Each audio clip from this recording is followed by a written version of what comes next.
guys, make sure the flash flood didn't came that day, okay?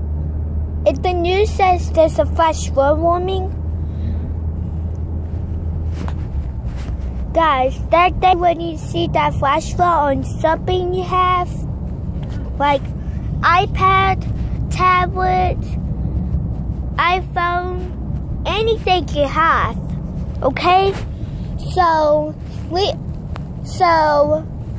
if the flash flood came to your house, you had to live at Huntsville because the flash floods don't come at Huntsville, okay?